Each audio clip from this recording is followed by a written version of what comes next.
Welcome, everybody. Please have a seat. It is a great pleasure to be with so many outstanding innovators and inventors, and I'm glad we could convince them all to take a day off to accept our nation's highest honor when it comes to inventions and innovation, and that is the National Medals of Science and the National Medals of Technology and Innovation. It's safe to say that this is a group that makes all of us really embarrassed about our old science projects. You know, the volcano with the stuff coming out. You know, that with the baking soda inside. Apparently that was not a cutting-edge achievement, even though our parents told us it was really terrific. But thanks to the men and women on the stage, we are one step closer to curing diseases like cancer and Parkinson's. Because of their work, soldiers can see the enemy at night, and grandparents can see the pictures of their grandchildren instantly and constantly. Planes are safer, satellites are cheaper, and our energy grid is more efficient, thanks to the breakthroughs that they have made. And even though these folks have not sought out the kind of celebrity that lands you on the cover of People magazine, the truth is that today's honorees have made a bigger difference in our lives than most of us will ever realize. When we fill up our cars, talk on our cell phones, or take a life-saving drug, we don't always think about the ideas and the effort that made it all possible. We don't always ask ourselves how many sleepless nights went by and how many family dinners were sacrificed. But the folks behind me, they know. They worked those long nights. They made those sacrifices. They took on those challenges and ran those experiments and devoted their lives to expanding the reach of human understanding. And that's why we recognize them today, because America's always been a place where good ideas can thrive and dreams can become real, where innovation is encouraged and the greatest minds in the world are free to push the very limits of science and technology. To understand that, you don't have to look any further than the people on this stage. 3/4 of our honorees were born outside of the United States, from China, Germany, India, Canada, and England. They searched for the best universities and the most advanced labs, and they found them here because America is the best place in the world to do the work that they do. And now more than ever, it's critical that we make the investments necessary to keep it that way. We live in a global economy where companies and factories can be located anywhere there's an internet connection. And to compete in that economy, we can't cut corners by paying workers less or building cheaper products. We won't be able to engage in a race to the bottom. That's not who we are. The key to our success has always been and always will be our unparalleled ability to think up new ideas, create new industries, and lead the way in discovery and innovation. And that's how the future will be won. Right now, unfortunately, barely more than 1 in 10 of all undergraduate students are enrolled in what we call the STEM subjects: science, technology, engineering, and math. Areas that will be critical if America is going to compete for the jobs of the future. And that's troubling, because no matter how many great minds we attract from around the world, it won't be enough if we can't grow some here at home. And that's why we've worked to make college more affordable, why we've set a goal to train 100,000 new teachers in the next decade, and started a race to the top to encourage schools to improve the way they teach these subjects. That's why we're working with businesses to train more engineers and help community colleges provide more workers with the skills that businesses need. And just as we're working to cultivate the next generation of thinkers, we're also working to fast-track the next generation of doers. We've made historic investments in technology and research, made the most meaningful reforms to our patent process in 50 years, and made it easier for entrepreneurs to turn new ideas into new businesses and new jobs. I want to thank someone who helped make that happen. NASA Administrator Charles Bolden is here, and we're very pleased to have him as well.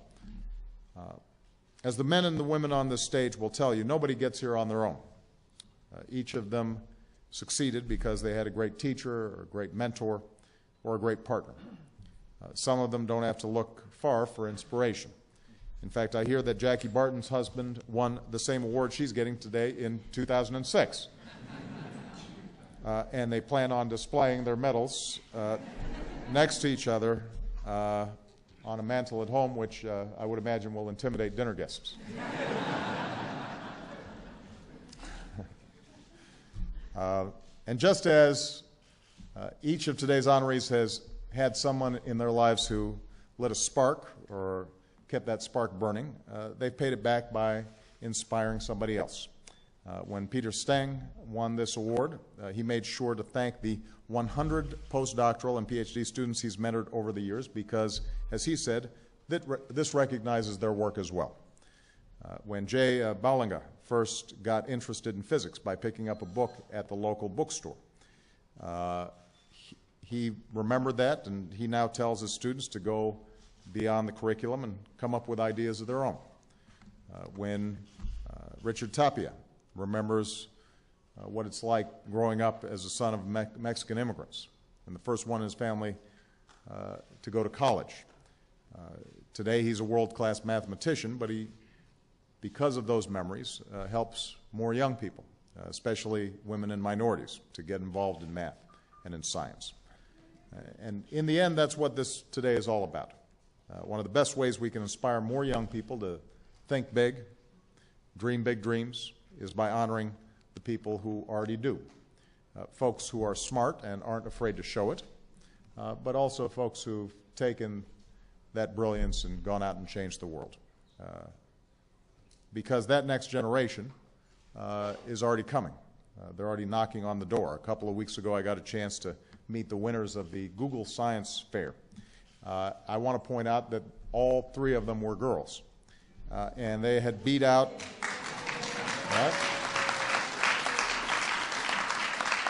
They had beat out 10,000 other applicants from over 90 countries. So I had them over the Oval Office, and they explained their projects to me, and I pretended that I understood. One of the winners, Shree Bose, did her first experiment in second grade by trying to turn spinach blue. In fourth grade, she built a remote-controlled garbage can. And for this science fair, at the age of 17, she discovered a promising new way to improve treatment for ovarian cancer at 17. And she also told me very matter-of-factly that she'll be going to medical school and getting a doctorate, and I suspect she will do so. She did not lack confidence. And it's young people like Shree, but also the people on this stage who make me incredibly hopeful about the future. Even at a time of great uncertainty, their stories remind us that there's still discoveries waiting to be made and unlimited potential waiting to be tapped. All we have to do is encourage it and support it. So I want to congratulate today's honorees for their extraordinary and inspiring work. We could not be prouder of all of you. And now it is my privilege to present the National Medals of Science and the National Medals of Technology and Innovation.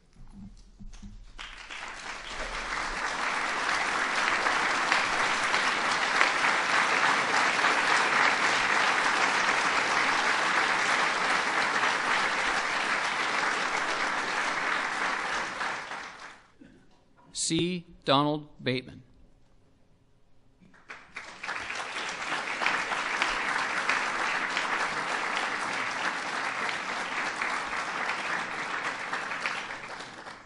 The 2010 National Medal of Technology and Innovation to C. Donald Bateman, Honeywell, for developing and championing critical flight safety sensors now used by aircraft worldwide, including ground proximity warning systems and wind shear detection systems.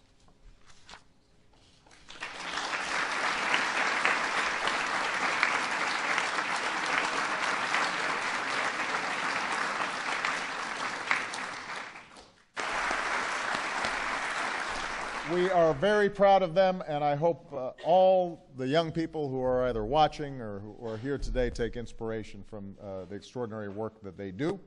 I will say that the only problem with these wonderful awards is my military aides really have to practice reading the citations because they are multisyllabic. But you did good. All right. With that,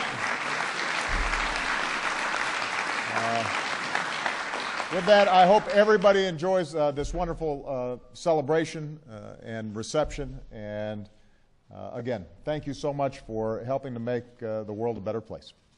Thank you, everybody.